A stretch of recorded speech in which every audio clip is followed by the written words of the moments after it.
Alright then, spooky music, foreboding curse that's forcing me to talk about Borderlands or whatever this plot device is supposed to be. Let's go, I'm ready, let's just do it, let's just get it over with. No? You're not gonna do it? Okay, fine, I'll just start the video then. Gosh, foreboding curse, I didn't mean to scare you. Tales from the Borderlands is a fantastic game? Well, let's just get right into this, shall we? Is this even a game? That's a topic of fierce debate, and it's going to come up a lot in this video. Is this game, or any of Telltale's games, really games? What even is a game? What are the elements that make a game? What is the essential gameness that allows you to call something a video game? We are going to be talking about Tales from the Borderlands in this video, I promise, but along the way I want to try and answer this question, and I'll use Tales from the Borderlands to do it. To understand Tales from the Borderlands, you first need to understand Telltale games. Tales is certainly a Borderlands game, but it's a Telltale game first and foremost, and it's from a lineage of point-and-click adventures that Tales from the Borderlands is descended. Tales from the Borderlands is less a sequel to Borderlands 2 than it is a sequel to The Walking Dead and The Wolf Among Us, and it's had a massive influence, or more like shadow to cast upon all of the other Telltale games to come after. To me, it's the best game Telltale ever made, and its legacy was almost impossible to follow up, resulting in an oversaturation and eventually bankruptcy for the company that made it. But before we get to that, once more, for old time's sake, let's start at the beginning. The introductions to all of the previous Borderlands games have been, to some extent, pitches. Each character shows us their skills, what makes them unique, and this will influence our decision on who we want to play. Tales from the Borderlands introduces its player characters like this.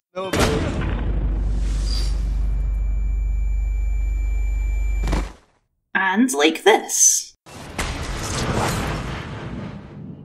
Borderlands 2 was about heroes. The prequel was about villains. Well, Tales from the Borderlands is about everyone else. It's about the people who get caught in the crossfire, the people whose lives get caught in the tangle of bigger and badder things. Tales does not have a roster of badass vault hunters to choose from. It has two set protagonists that it switches between throughout the story. Rhys, a low-level Hyperion office clerk, and Fiona, a Pandoran con artist. Like the prequel, Tales has a framing device. The two of them have been kidnapped by a mysterious stranger and are telling their sides of the story to him. And, as the Telltale format dictates, it's a story split into 5 parts released over the course of a year. This is episode 1. Zero Sum. The story begins like the prequel on Helios, only this time it's a lot less action-packed, a lot more mundane. There's no big attack or world-threatening event, it's a boring day at the office. Rhys walks down the hall with his co-worker Vaughn talking about the big promotion coming his way. That sounds dull, and that's because something that I will not be able to get across in this video is how good the dialogue is in this game. I can show you a clip of these two men walking down an office corridor, but what that clip doesn't convey is how quickly and how charismatically this scene of walking down a hallway establishes these two characters, their goals, the nature of their friendship, and the culture of the office they work in. After all, this is no ordinary office, it's the office of a galactic ultra-capitalist mega-corporation. Hyperion is clearly not a fun place to work, it's an awful, cutthroat environment where everyone wants to be the next handsome Jack, including Rhys. Rhys and Vaughn are friends, but more importantly, they're allies, sticking together and helping each other up the corporate ladder, along with a third member of their trio, Yvette. And at this early stage of the game, it's up to the player to decide how Rhys views this relationship. Does he genuinely care for his friends, or will he stab them in the back to get ahead?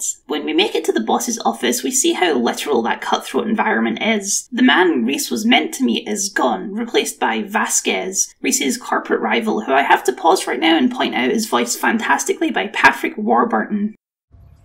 But bad things can happen when you swim against fate. Sometimes men find themselves standing in the way of other men's destiny. You don't want to be that man.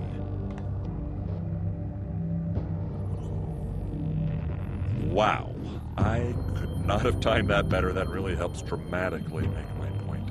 The old boss is dead, and Rhys is promoted to Vice Assistant Janitor. Things are looking bad, but Vasquez did let one thing slip, a deal he made to buy a vault key on Pandora worth $10 million. So to get back at him, Rhys and Vaughn steal $10 million, steal his car, and head down to Pandora to make the deal themselves. And in case you were worried, now we get our musical introduction.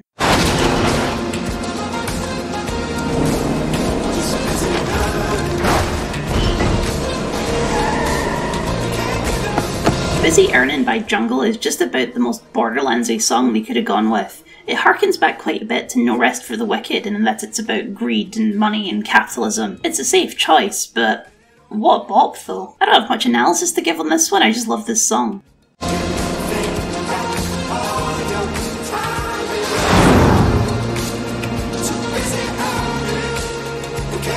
In classic Borderlands tradition, the first thing the boys do on Pandora is run over a skag. Only this time, they freak the hell out about it.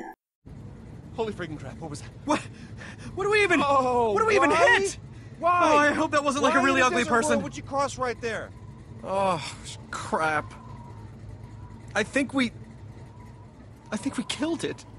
As if the point wasn't clear already, these two are not built for Pandora, something which they'll reinforce in a second when they decide it's a good idea to get out and ask for directions. Hyperion isn't treated too kindly, and so almost immediately they need to call in support. Enter the most important character in the game, Loaderbot. I'm not even joking, Loaderbot has some of the best moments in this game, which you'll see, but right now he's here to do a cool fight scene and help you get into the meeting place. And also, to our first returning characters. The meeting is in a museum of curiosities, which includes a hallway of stuffed corpses. These include Boom, one of the first bosses of Borderlands 2, Shade, that weirdo from Captain Scarlet, Professor Nakayama from Big Game Hunt, and Commandant Steele, complete with claptrap upgrades. Wait a sec, Shade didn't die?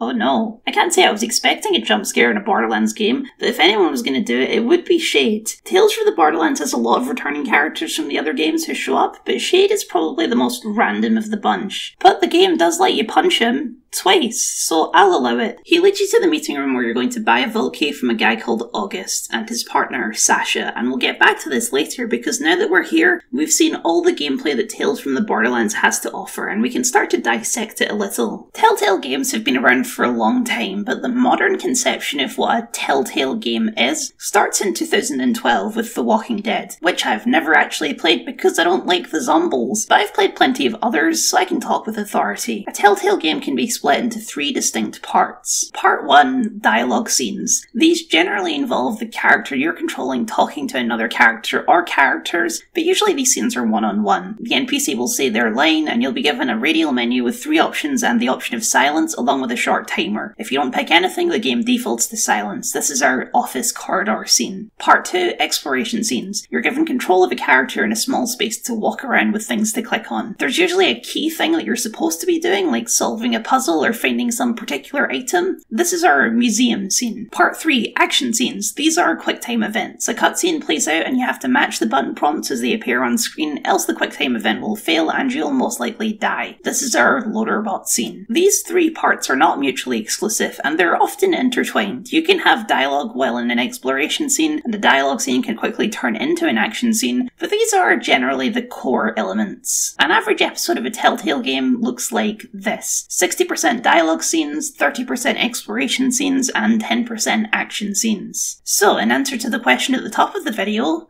are these games? Yes, clearly. They have gameplay, and they're further games, right? Sub-question, what is gameplay? Does pressing buttons every so often to pick a line of dialogue really count as gameplay? Does pressing the next page button on a digital comic count as gameplay? You might think that's an unfair example, but is it really? Let's start with QuickTime events, as they're the biggest question mark here, and they are not exclusive to Telltale games. The argument goes that gameplay requires on some basic level an element of choice. Be it go left or right, shoot this guy or not, there has to be some input determined by the player. In a QuickTime event, you follow a predetermined path. You put in the correct button sequence, or you fail and do it again. They are fundamentally lacking choice, the only choice being push the button to continue the story, or don't. Like the next page button. The dialogue scenes are the same. Yes, you can make a choice in these scenes, but you don't have to. As the loading screens remind you, silence is always an option. You can let most of these scenes play without touching the controller, and sure, the dialogue will flow weird, but you can do it. The closest these games get to gameplay are the exploration scenes, where you actually control the character walking around the environment. And while they do offer some freedom to explore, there's always a very obvious thing you need to do to advance the story. They are slightly more more open, but still highly linear like the action scenes. I think I'm making this sound like a negative, but that's not my intention. The answer to the question is that they're Telltale games. They blur the lines of interactivity. That's part of their appeal to some, and a massive point of contention to others. There are gatekeepy types who will make this argument as a net negative, claiming that Telltale games are not really games and therefore bad. But there are people on the opposite end as well, people to whom the interactive elements get in the way of a story they'd rather have presented as a TV show that they engaged with passively. I think I lie somewhere in the middle. After making 3 videos deep diving the Borderlands games, there's no denying that as a game, Tales from the Borderlands is extraordinarily shallow by comparison. But I value what that level of interactivity adds to the story. Pushing the buttons to make the characters do things adds a level of investment that you don't have when you're just watching a TV show. You could tell these stories in a passive medium, or you could tell them as actual games with proper systems. But would either of these approaches actually make the stories better? I don't know about that. I think the Telltale approach to stories does have its own unique advantages. We'll come back to this later. Let's get back to the story. The deal for the key has some complications. August's partner freaks out and has a bad feeling about this, but Rhys is seemingly able to convince her that it's all good. But then August has a bad feeling, and it's time for a desperate last call. Blow his mind, or break his heart. August. Can't let you leave with that, pal. Oh no? And what are you gonna do about it? Yeah, that's what I thought. Looks like he had a change of heart.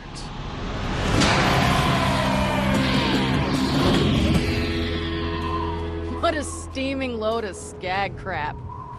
Enter Fiona. We cut back to earlier in the day and see the events of the day from the other side of the deal. As it turns out, the vault key was fake, and in fact a scheme devised by Fiona, her adoptive sister Sasha, and their adoptive dad Felix, a family of con artists. Fiona is immediately presented as a lot more competent than Rhys. She's lived on Pandora her whole life, and she knows how things work. Her reaction to seeing a dude getting stabbed to death is less shock or fear and more, ugh, this shit again. Fiona and her found family are looking for a way off Pandora, and this vault key job is the scam of a lifetime. Step 1 is convincing their seller it's the real deal, which is when we get to learn more about August. Something that Tales is especially good at is introducing what seem like one-note characters and adding depth to them, especially by using the game's framing device. August is introduced as a generic Pandoran thug, but through Fiona's eyes we quickly see that that's actually a front, and he's much smarter than he lets on. In Rhys' story, we hear one side of a conversation between him and Vasquez about a deal, and then in Fiona's story, we hear the other side, where August reveals he's playing dumb on purpose to make the hoity-toity Hyperion suits feel more comfortable. He also shoots a man in the middle of his bar for not paying his debts, so he's not exactly a good dude either. Fiona is able to pass herself off as an archaeologist and convince August that the key is genuine. August and Sasha self to the deal, with Fiona and Felix tailing behind. We then get to see the same scene again from another perspective. This is a trick the game pulls quite a few times, and you know what? It's always fun. We learn that Sasha's freakout wasn't so random after all. It was actually so she could get over to the vent and Fiona could plant an EMP on the vault key to disable Rhys' robotic eye, which could scan the key and identify it as a fake. It doesn't go quite to plan, and before things can be resolved, things all go a bit Pandora. What's that sound?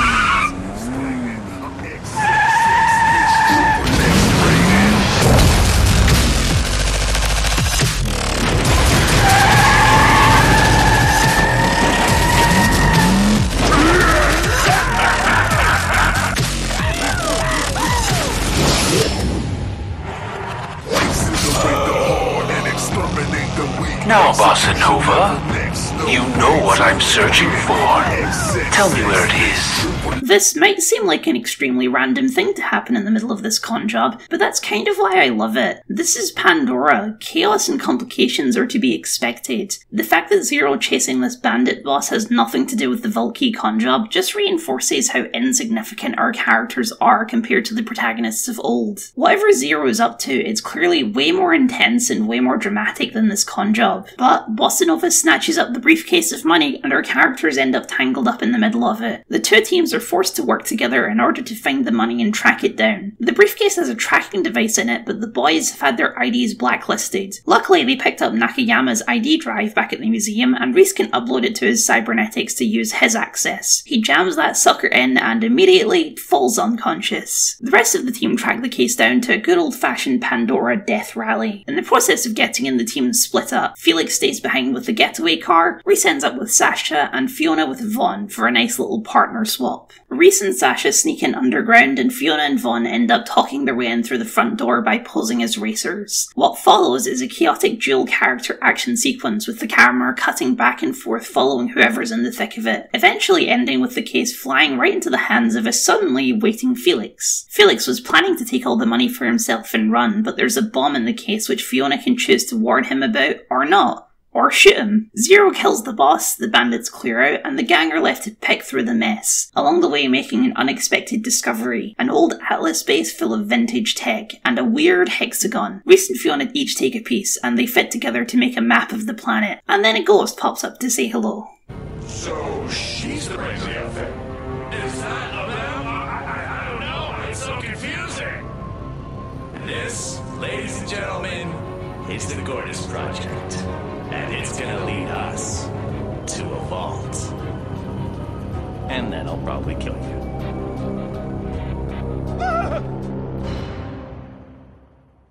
It wouldn't be episodic storytelling without cliffhangers, now would it? As you might expect, I've got some thoughts about Jack and his place in this game, but we'll talk about that later. For now, let's talk about something unrelated. Now that we're one episode in, let's talk about possibly this game's greatest asset. Comedy. Back in Borderlands 2, I had a big fuss about how comedy is subjective, and while that's still true, I feel more confident in saying that Tales from the Borderlands is one of the most consistently funny games I've ever played. The writers understand the world of Borderlands in many ways better than the writers of the original game, and are able to harness the inherent silliness of the world to an expert degree. The comedy of the game comes in two major ways: in-universe jokes and framing device jokes. In-universe jokes are easy enough. Borderlands is full of wacky characters and silly situations. What makes this game superior to all the others in the series when it comes to comedy is that they know exactly when to push it and when less is more. I think my favourite feature in the whole game is Rhys's Echo Eye. During the exploration bits, you can enter this scanner mode and scan things in the environment, which give you a little database of information about them, and these are almost 100% jokes. Some of the cleverest, weirdest writing is hidden in these database entries that are so easily missed, but so worth paying attention to. Analysis complete. Name Professor Penumbra.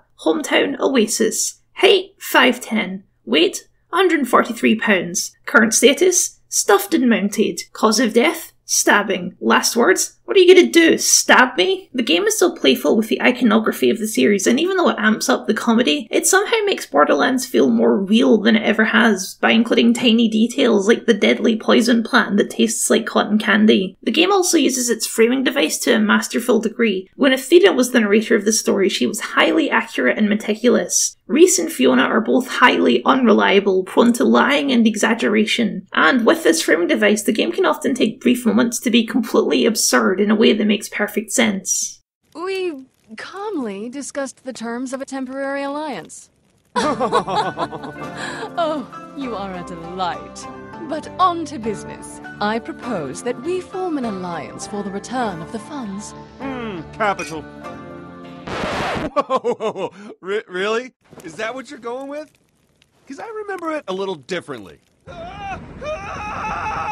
The game just has so much energy. Telltale games can be quite slow at times, but Tales from the Borderlands never skips a beat. Everything is an excuse to make you laugh, but it's a charismatic humour that isn't distracting from the overarching plot. Comedies are so often discredited from being serious media, and more than even other Borderlands games, I think Tales proves that you can tell a meaningful and interesting story within the frames of a great comedy. Episode 2, Atlas Mugged, begins right where we left off, though not before some snark from Marcus in the recap about how this episode took almost 4 months to come out. The game chooses not to open with Rhys's perspective, instead sticking with everyone else just assuming he's gone mad. The rest of them look around the facility for more clues, which through a series of convoluted events leads to you scooping out a guy's eyeball with a spork from the eyeball's perspective. It's for a retinal scan, and another returning cameo, appropriately one diametrically opposed to Handsome Jack. Athena, right in the midst of her mission to kill every last Atlas employee. The gang gets their next objective, a hidden Atlas facility in Old Haven. Then Rhys falls off a balcony and dies. Good.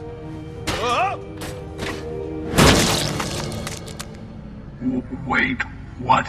We cut back to the other side, with Rhys talking with the ghost of Handsome Jack. Okay, technically within this story it's an AI created by Professor Nakayama that Rhys accidentally installed along with that data drive, but functionally, he's a ghost. That must suck. Heroes don't die. Especially not before the story gets to the good part. We'll get back to this later. Right now, Hyperion is mad about that 10 million that got stolen and they're firing moonshots. Also, they accidentally wake a rat hive. The only possible way out of this situation is another musical opening.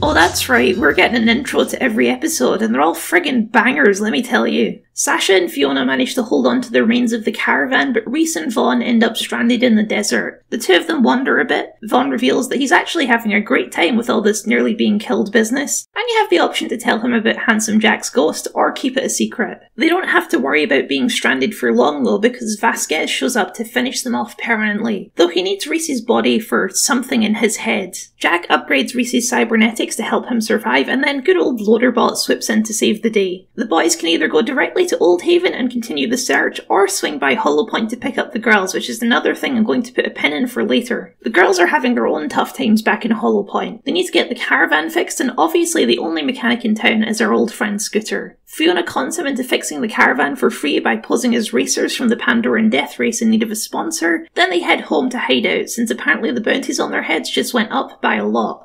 Felix has left a little mystery for them to explore. Apparently he betrayed them and ran off with the money for entirely selfless reasons, because apparently they had accidentally been conning the people of someone called Valerie. Phoenix also left a gift for each of them, a Derringer upgrade for Fiona and a pocket watch for Sasha that she wants nothing to do with. The two are interrupted by a pair of bounty hunters named Finch and Kroger, and the whole point of these two dudes is that they're voiced by Lee from The Walking Dead and Bigby from The Wolf Among Us. Then their attempt to capture the sisters is interrupted again by a much more significant problem, Athena. They're mine, Kroger. Take a walk! I thought you retired. You heard wrong. The sisters are able to escape Athena and make it to Old Haven, where either along with the boys or catching up with the boys they discover a secret facility under Old Haven. But two old friends are close behind, Vasquez and August. They take the gang hostage and force Rhys and Fiona to activate the facility. Doing so makes a metal ball, then they accidentally trigger security and all hell breaks loose. Fiona and Jack both have a plan. Who does Rhys pick? That's for you to decide. A lot of things are for you to decide actually, which makes this game kind of hard to summarise, but I'm trying my best. The thing is, I can still summarise in a broad sense because most of these choices don't matter, and that's something we really need to discuss. At the start of all Telltale games, this appears on screen. This game series adapts to the choices you make. The story is tailored to how you play. It's become almost a meme among the gaming community at this point for how sketchy a claim that really is. It brings us back to that "are these really games" question from before, and it's also one of the things people hate most about Telltale. If nothing fundamentally changes because of these decisions, then why am I making them? The first decision point in the game is deciding what weapons you're going to equip the Loaderbot with. Shield or machine gun, grenade or rockets. What does this decision actually change? Well, it slightly changes the following action sequence. Does the Loaderbot gun down all the bandits, or does it bash them with a shield? Following this sequence, Loaderbot loses all of these attachments. Loaderbot will always win the fight no matter what weapons you equip him with, so the only thing this choice is really doing is choosing what flavour of violence you're in the mood for. It's the same thing when Jack helps you hack in order to escape Vasquez. You can hack the gun or the car, but regardless of what you do, the outcome is the same. You get away. The same thing even happens in scenes like this. Do you let August touch the wet paint of the fake vault key, possibly leading him to realising it's fake? It doesn't matter. Either way, you're able to convince him it's real. I would estimate at least 90% of the choices in this game, and all Telltale games for that matter, are like this, including almost every single dialogue choice you make. You can flawlessly remember your backstory for this con job on August, or you can totally mess it up. Or you can sit there and not say a single word and none of it actually matters because August will always believe it's real and take it. With one or two exceptions, this is how every conversation in the game works. Whatever needs to happen will happen. The only thing you have genuine control over is the flavour of what happens. If you decide to give everyone the silent treatment, then the game's story and dialogue will flow awfully, which is why you shouldn't do it. But you can do it. Nothing will change if you never pick a single line of dialogue. For some people, when they realise this, they turn on the game. Hard. If it's all meaningless, then why am I even bothering? And I can't really say that's an unfair reaction, especially when the game itself promises that your choices will shape the story. I've often wondered why they include that line at all if it's not really true, and I think it's because what these games really are is much harder to sell. Telltale games are not RPGs. They are not games about making meaningful decisions with meaningful consequences. They are a genre of their own, but if I had to name them, I think I'd call them acting simulators. I picture a Telltale game like a stage production. You are playing the role of the lead character. Your job is to read your lines and act out your scenes. Now you can just refuse if you want, but you're working with professionals and the show must go on. The only person you're ruining the show for is yourself. And flavorful decisions are not inherently bad. Probably the most interesting thing these games give you control over is how you perceive the protagonist, or in Tale's case, protagonists. They could say any of these lines, but which one do you think they're most likely to say? Is Rhys a goody two-shoes who'd never betray his bros? Or is he a snake who'd shed his skin at the first opportunity? That distinction is flavorful. The story will be the same regardless of how you play your role on stage, but that flavour is still a meaningful decision in of itself. The problem with my little stage production analogy is that rare 10% of cases where your choice actually does matter, or at least when they genuinely try to make it matter. One of the most significant choices in the whole game is one that you might not even realise was significant, whether you decide to go straight to Old Haven or stop by Hollow Point. And it's only significant because one of the options is significantly worse for the story. Actually, scratch that, both of these are significantly worse for the story in different ways. If you go to Hollow Point first, then Loaderbot rescues the sisters from Athena, and the gang all go to Old Haven together, which flows much better into the finale and allows the characters some more cute bonding moments, which is obviously better. It even manages to sneak some cute foreshadowing in there. If you go straight to Old Haven, then Rhys and Vaughn activate the secret facility before Fiona and Sasha get there and are being held at gunpoint when the sisters arrive. Meanwhile, they escape Athena with a makeshift grenade and make it back to Scooters, where this time, because it took longer, Janie Springs is there and there's a whole extra scene where Athena has to pretend she wasn't just hunting you through the streets. Now, Janie and Athena's relationship is about to be really important in the next episode, and you can miss the scene where Janie is introduced if you decide to go to Hollow Point first. That seems bad. Both options seem bad, frankly. Each of them is missing parts of the other one. I don't really understand why they made this a choice. You could have had the boys go to Hollow Point and have the scene with Springs. It really doesn't need to be split like this. This is probably the worst example of a choice in the game. Sometimes this 10% of actual choices is good, like the choice at the end of the episode between Jack and Fiona. Your choice here completely changes the opening of the next episode between two entirely different scenes and also determines who you'll be playing as. Fiona if you chose Fiona, and Rhys if you chose Jack. With Fiona, you'll be on a stealth mission, sneaking below the facility past automated turrets and bandits. During the escape, Vaughn ends up paralysed, and most tragic of all, Fiona has to sacrifice her hat. But I like my hat. With Jack, he'll turn all of the defences on the bandits until he goes a little mad with power and just starts shooting everyone. In this timeline, Vasquez gets his arm blown off, and you even get an extra companion for the rest of the game, a tiny hacked security droid called Dumpy. These are the kinds of fundamental differences that would make the game worth multiple playthroughs if they happened more often, but they are very few and far between. On average, maybe one substantial choice per episode. And there's an obvious reason for this, because doing things like this is really hard and expensive. Tales from the Borderlands arguably offers more choices like this than the average Telltale game, and even still, it only amounts to a few cool moments. When it gets down to it, everything in this game, everything in every Telltale game is the illusion of choice. But illusions don't have to mean bad, and I think Tales from the Borderlands is the only game where Telltale demonstrated that they knew that. Episode 3, Catch a Ride. Regardless of how you escape the facility, you don't make it very far and end up right in front of Valerie herself, who for some reason always reminds me of Kate Mulgrew. In an old video I called her possibly the weakest villain in the series, but I don't think that's fair because she's not a villain per se. She's an antagonist. Tales from the Borderlands doesn't really have any villains. It has a series of complications. Valerie is a crime boss who got cut out of the Vault Key deal and now she wants what she's owed. She's also, as it turns out, August's mum. She makes her entrance by shooting Vasquez since he's no longer useful, and she's about to shoot the rest when Athena pops in to save the day. She clears out the goons and scares Valerie off because, as it turns out, Felix actually hired her to help the sisters. You may be wondering why she was chasing them down the street then. Well, she does have an answer that she was just trying to make it look that way to onlookers, an excuse both of the sisters find kind of dumb. Meanwhile, there's still that metal ball. Rhys manages to turn it on and activate the final member of the gang, Gortys. Gortys activated. Happy birthday. Hi! Wow, hey! Really great to meet you all. Gortys is a precious robot who must be protected at all costs. Apparently, she can lead the gang to the Vault of the Traveller, but she needs some more pieces, and she has a tracking device that can lead the gang to one. Time for a road trip. Hey, is there a radio in this thing?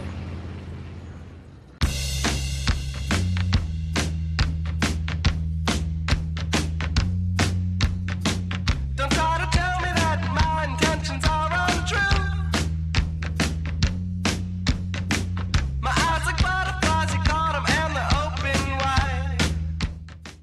When the gang makes it back to the facility, they find it abandoned except for a weird old hermit named Cassius. The upgrade is in a central facility guarded by security, so again the team split up. Sasha and Rhys go to disable the turrets while Fiona and Athena go to get the piece, with some flirting along the way for one team and some mentorship along the way for the other. Athena and Fiona get the piece, and Rhys and Sasha discover who Cassius really is, an Atlas scientist, the last one on Pandora. Then Rhys falls and bumps his head. He does that very often, only this time Jack decides to take his body for a spin, and he thinks it would be very fun to tell Athena all about Cassius's identity. She goes a bit murdery, but before she can strike, things are interrupted as none other than Brick himself comes charging through the wall to take Athena out. There's a big action scene around the facility, Loaderbot loses his legs, Gortys gets legs, Mordecai shows up, and Athena's eventually taken down by Valerie to be dragged off to be in the pre-sequel. It's a nice little connection. The episode ends with Fiona pinned under a rocket launcher and Rhys at gunpoint, and with no other options, Gortys reveals where the next upgrade is: Helios. Something which I really can't explain with these recaps is character arcs. Tales from the Borderlands has some of the best character work, not just of the Borderlands series, but of all of Telltale games as well. The main cast are all immediately endearing, and they all have their own sub-stories going on that flow perfectly along with the main story being told. I'll split Rhys and Fiona into their own segment later, but I just want to take a second to talk about some of our side characters. Vaughn and Sasha are the two most consistent sidekicks of the game, and they both have their own stuff going on outside of that, paralleled in interesting ways. Sasha is the younger sister, but she's also the more combat-focused of the two of them. She's the one of the two of them that's more reliable in a scrap, meaning that the two sisters have different party roles, as it were. They balance each other out, and even though you play as Fiona, Fiona isn't the boss. The two are on equal footing. She's less suave and concealed than Fiona, more prone to letting her emotions out, but it's never the cause of any major issues, and it isn't always a negative, as over the course of the game she goes from hating the Hyperion boys to seeing them as good friends, and possibly more. In many ways, she grows to accept them much faster than Fiona does. Vaughn, on the other hand, very much is a sidekick. He's Rhys's friend, but it's Rhys who was getting the promotion. Rhys is the lead friend, and living in Rhys's shadow is always where Vaughn has been comfortable. That is, until Pandora. On Pandora, Vaughn realises that the life he's been living has been boring and mundane, and hasn't really accomplished much. He's absolutely terrified of everything on Pandora, but that fear is invigorating for him. As it turns out, he's not as bad at all this stuff as he expected himself to be, and after a few days on Pandora, he's totally done caring about his old life. All he cares about are his friendships and the adventure. The parallels between the two character foils, Vasquez and August, are obvious but still fun. They're essentially the opposites of what they appear to be. Vasquez looks like a smooth-talking corporate type, but he's actually a violent sociopath. And August looks like a violent sociopath, but he's actually soft-spoken and even a little bit likeable, even if his relationship with Sasha is a bit weird. And it goes without saying that all these characters have their moments of hilarity. Even returning characters from previous titles are elevated by this game, especially Athena for her appearance in this episode. Athena is such an intense character compared to this crew, and the game plays with that dynamic in lots of interesting ways, including one of my favourite Athena moments in the series. Oh, too bad Sasha wasn't here. She would have loved watching me shoot a thing in the face. My sister felt much the same way about my exploits, until I was duped into murdering her.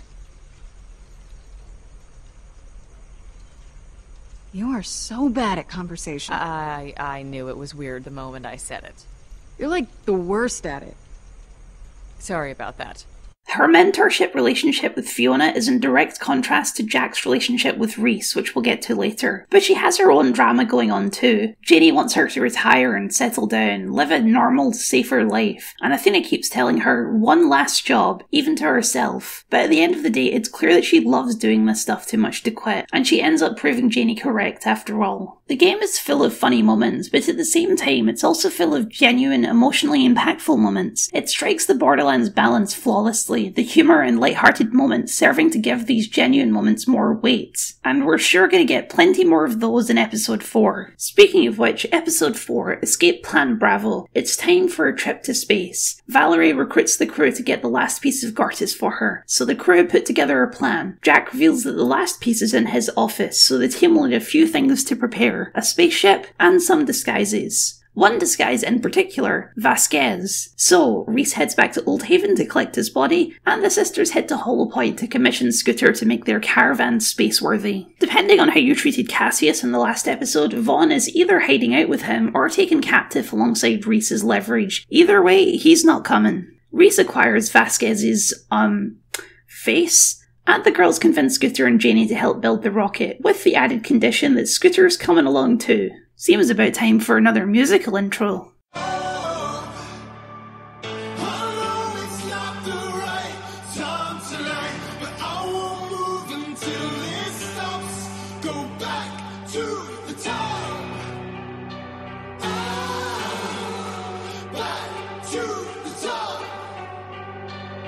Before they make it to the station, they run into some familiar-looking debris and have to act fast to save the ship. Scooter and Fiona head outside to detach the engines before they explode, but Scooter doesn't quite get the timing right and gets stuck. Then Scooter dies.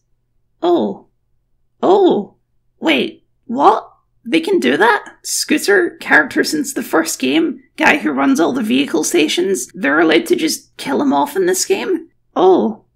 Well then. Regardless, the show must go on. The plan is, Rhys will hack security from Vasquez's office, and Fiona will pose as a tour guide to slip into Jack's office and find the Gartus upgrades. Things don't go as planned, which may shock you. As it turns out, Yvette betrayed Rhys and was working with Vasquez, though now that he's back she's trying to screw him over too. And Jack's office is locked off by a vaporization barrier. Plan B, get thrown in jail and climb up through Jack's murder tunnel. Rhys climbs up while Fiona holds it open, but while doing so, Yvette shows up with a captured Sasha to interrogate the sisters. Meanwhile, Rhys in the office finds the last piece of Gartus and gets made an offer by Jack, the keys to the Hyperion Kingdom. And I think here's as good a place as any to talk about our protagonists, Rhys and Fiona, starting with something that even with these brief as I can possibly make them synopses you might have picked up on. These characters are at a bit of an imbalance when it comes to their importance in the story. A lot of the game's pivotal choices and important story beats seem to focus a lot more on Rhys than Fiona. That's not to say she has no important moments, but when Fiona's part of the story is learning to be a vault hunter, and Rhys's part of the story has the ghost of handsome Jack in his head, there's obviously going to be an imbalance there. Talking about Telltale protagonists can be kind of difficult, because the one thing Telltale games really give you control over is characterization, at least to a certain degree. So I can talk about the characters and the events that they take part in during the story, but to talk about them as characters, I have to talk about different versions of these characters. As I mentioned when talking about choice, Rhys is either a goody-two-shoes cinnamon roll or he's an ambitious corporate scumbag depending on what sort of dialogue choices and decisions you make with him. Fiona, on the other hand, doesn't really have this kind of split to her character. She's a lot more consistent, which is good or bad depending on your outlook.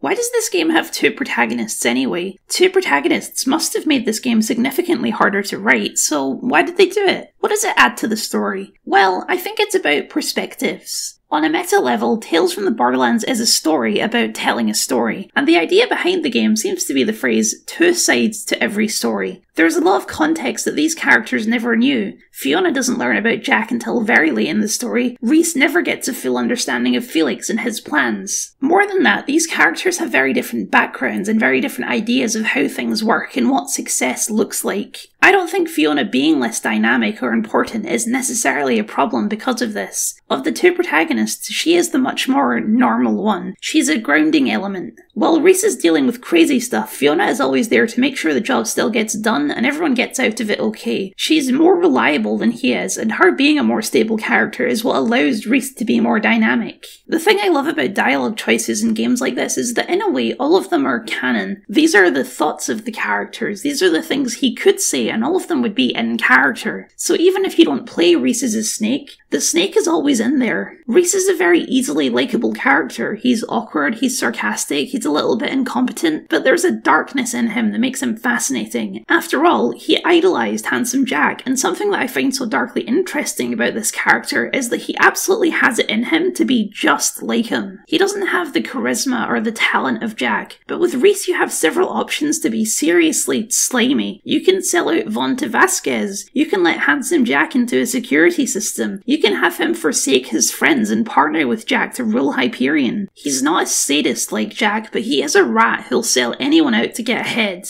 Or at least he can be. He also offers a fascinating glimpse into the other side of the Borderlands universe that's never really been seen, even in Borderlands 3. What life looks like to people not living on Pandora. Look, when I was 10 years old, I started a club with my friends just so I had an excuse to print business cards. All I've ever wanted to do was run a company. Hyperion's the biggest company there is, so yeah.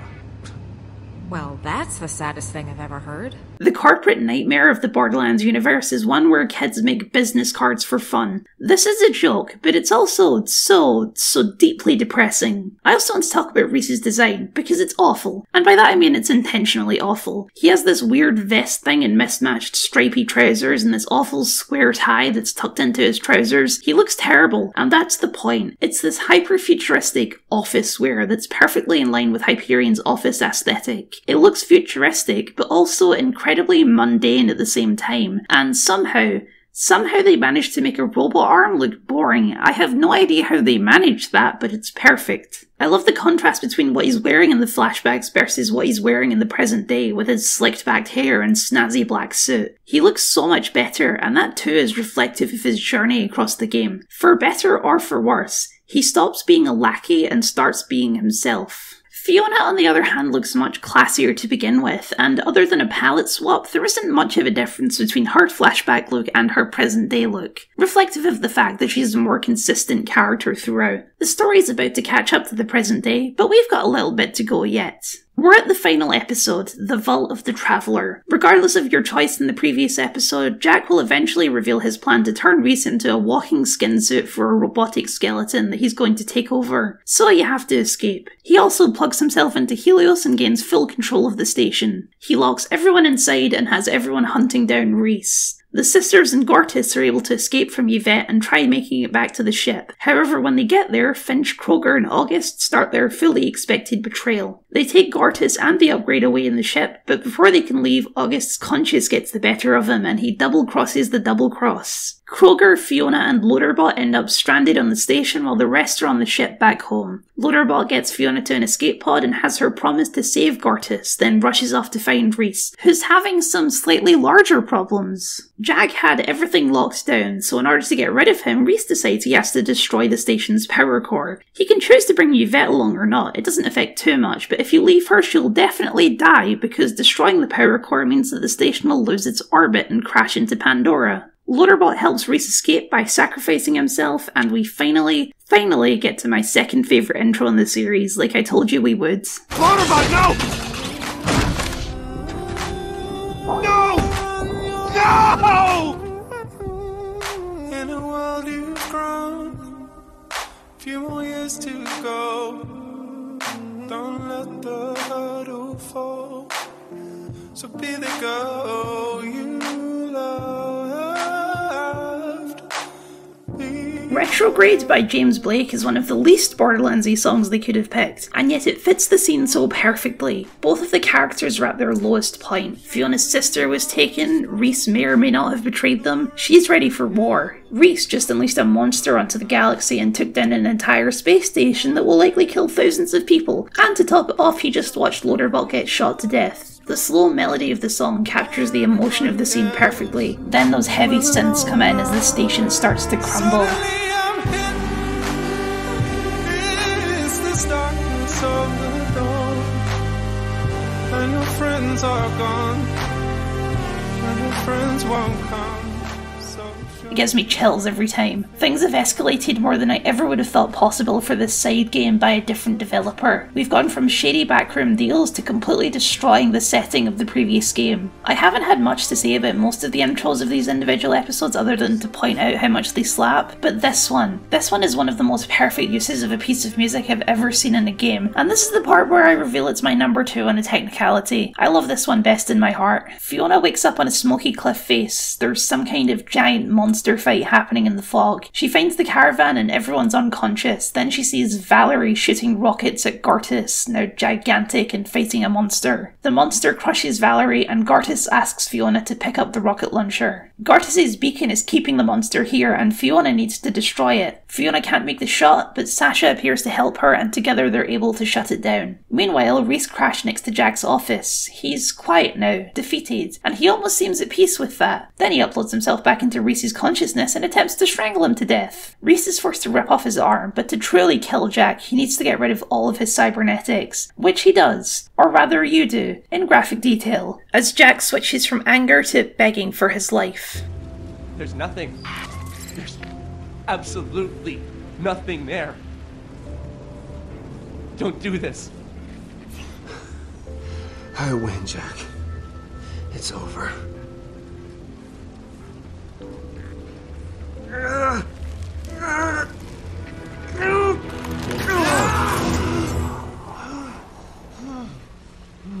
Alright, now we can talk about Jack. The handsome AI is a fascinating addition to this game because A, Damien Clark is still giving it its all and handsome Jack is hilarious. Run!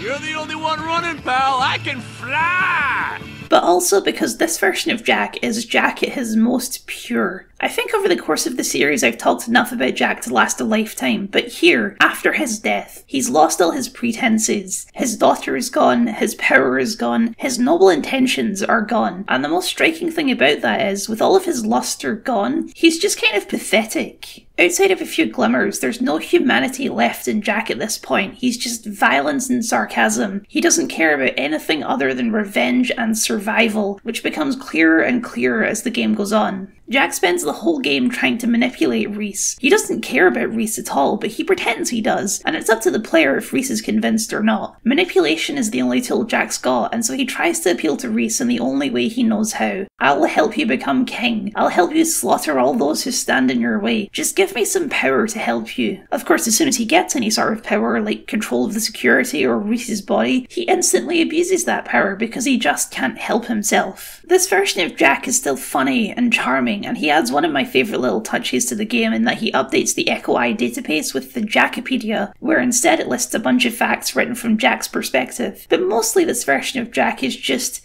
pathetic, a ghost clinging onto a life that he rightfully lost. In the end, he wasn't even the final bad guy, and I kinda love that. His defeat comes before the story catches up to present day. All he ever did was make everything worse, and that is his lasting legacy. With the adventure over, Fiona and Sasha went back to Hollow Point and life went back to normal. Rhys grabbed the deeds to Atlas from Jack's office and returned to the old facility to patch himself up. And so it was, until a stranger called them both back and kidnapped them. The game pivots and continues from the present day. Kroger shows up escorting a mysterious bandit in exchange for Rhys and Fiona, but the stranger ends up snapping his neck instead. Then, the bandit reveals the snipers he has in waiting and aims them all at the stranger, freeing Rhys and Fiona, then revealing his identity. It's Vaughn! After the adventure, he found some of the survivors of Helios and taught them how to survive on Pandora. He takes the two back to their base along with the stranger. It's time for the big reveal. Who is this guy? August? Sasha?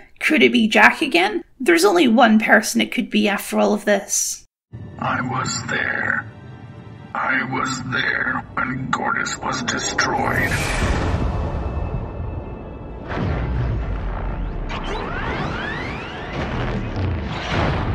I saw the betrayal.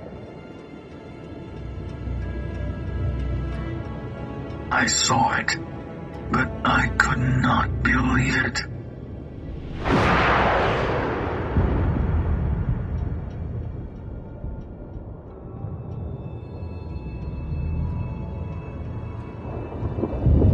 I had asked for only one thing. After giving so much, I had sacrificed everything for my friends, only to be betrayed.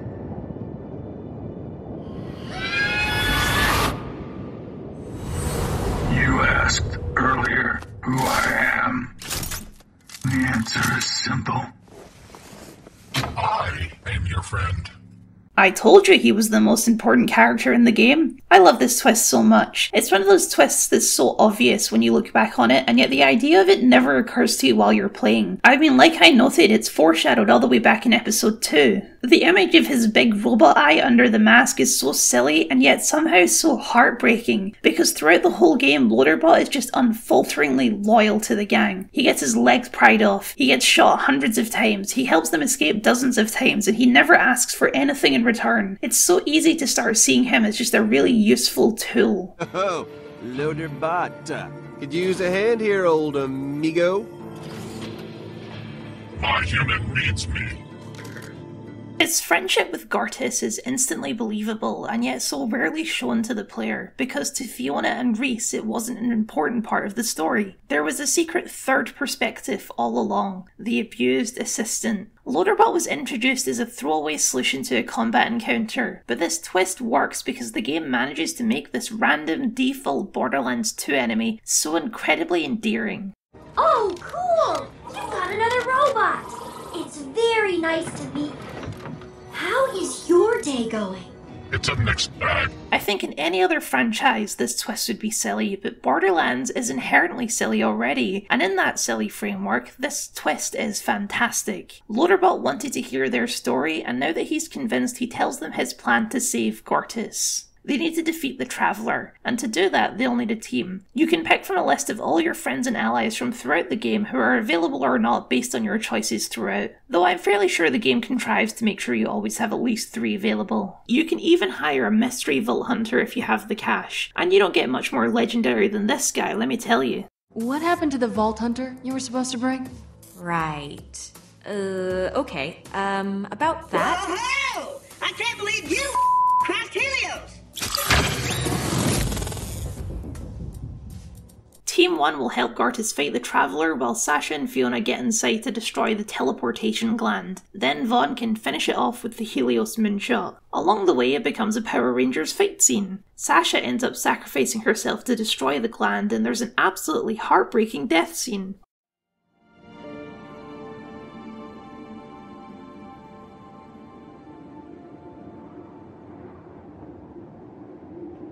I'm not dead yet, guys. Deep breaths just make it hurt a little less. The pocket watch from Felix lifts her into the air and revives her. Then it drops her from the sky and breaks her arm. The team collect the loot while Fiona and Rhys race to the vault itself. Inside they find a box, and what happens next is unclear. They seem to disappear and then credits roll, a teaser for a second season that never came. Then Borderlands 3 came out and broke my heart in dreams, but that's a story for another day. And that day was 2 years ago, because I already made that video. There's one last element of the game that I've left unaddressed. It's the element that makes this game so unique in Telltale's catalogue, and the element that leaves the biggest shadow on every game that came after. And that's how self-aware of Telltale tropes this game is. Telltale doesn't just use the Borderlands setting to be much funner and looser than their format usually dictates. They also use it as a way to make fun of their own formula and tropes. For example, after most dialogue choices in a Telltale game, you get a little note that says X will remember that. This little note is basically never true, as I think I detailed earlier. Your dialogue has no real impact on the story. But Tales from the Borderlands knows these notes don't matter, so the vast majority of these notes are just jokes. Awesome! Awesome! Awesome. Awesome! The same thing with choices. Choices in these games for the most part don't matter, but Tales from the Borderlands knows they don't matter, so they often give you 2 choices where neither of them are actually what happened, just for a joke.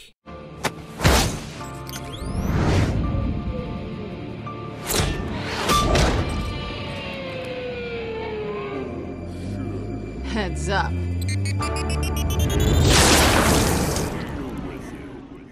I thought it was a flashbang grenade.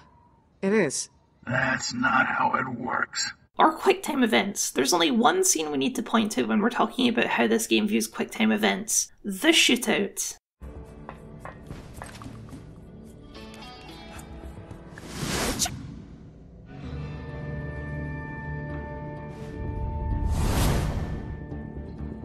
I'm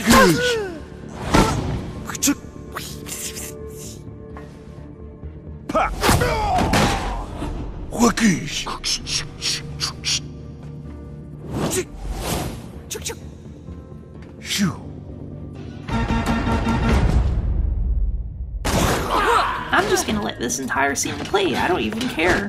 Whoa, wait! Don't shoot, please!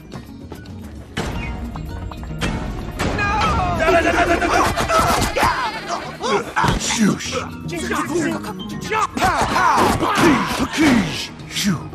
Got him now. Get him! Bring it on!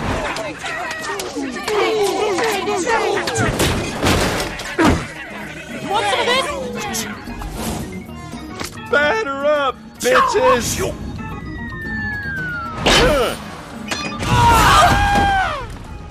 Shaka! Shoosh!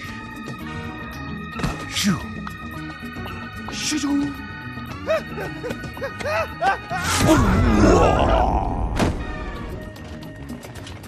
Here's some more for ya. Hope you're not allergic to lead.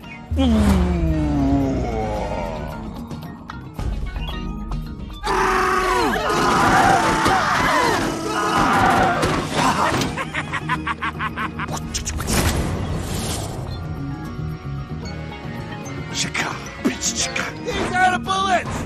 I've been counting! Get down!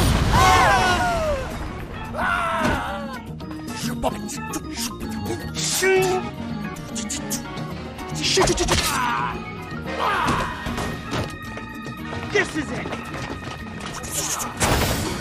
We've got him surrounded!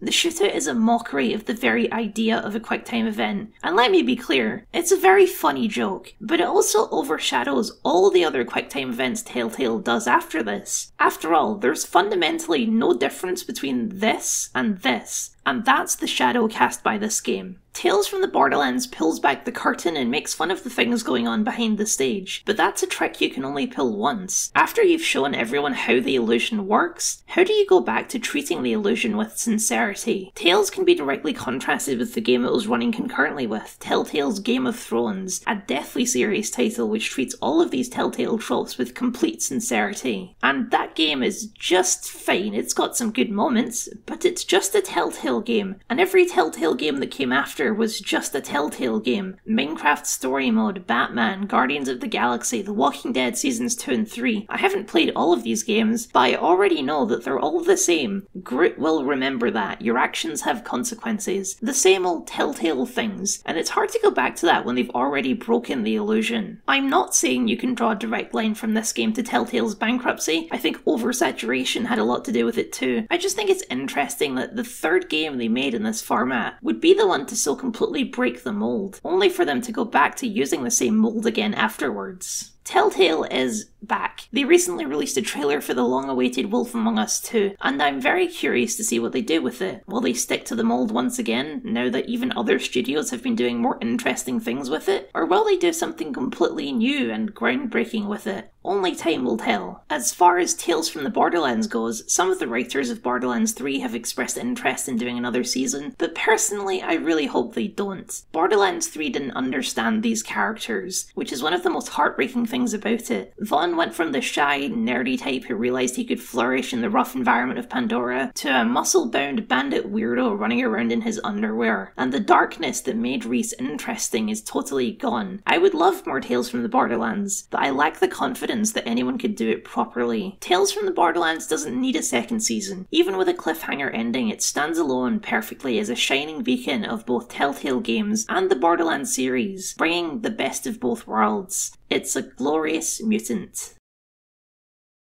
And with that, we're done. As you might be able to tell, I'm very passionate about the Borderlands franchise, arguably more passionate than it deserves, but I hope over the course of these videos I've been able to convince you of why I love these games so much, and why I'll probably continue to do so no matter how much they hurt me. So, with all said and done, thank you very much for watching, and I'll see you next time. What, now? But the video's over. I'm done. I'm not doing Borderlands 3. I've already done 3 videos on Borderlands 3. What's left to do? Oh. One-stop shop for bullets, broadswords, and blasting the butts off a wave bulbous baddies. Boba Fett would still be the featured character? See, I was kind of worried about them putting Mando in it, because I was like, Mando's a kind of an important point in his story right now, and it would be weird to just kind of put him in a side plot, which obviously they didn't, but... They didn't. They stayed true to Mando's character, if anything else. Yes.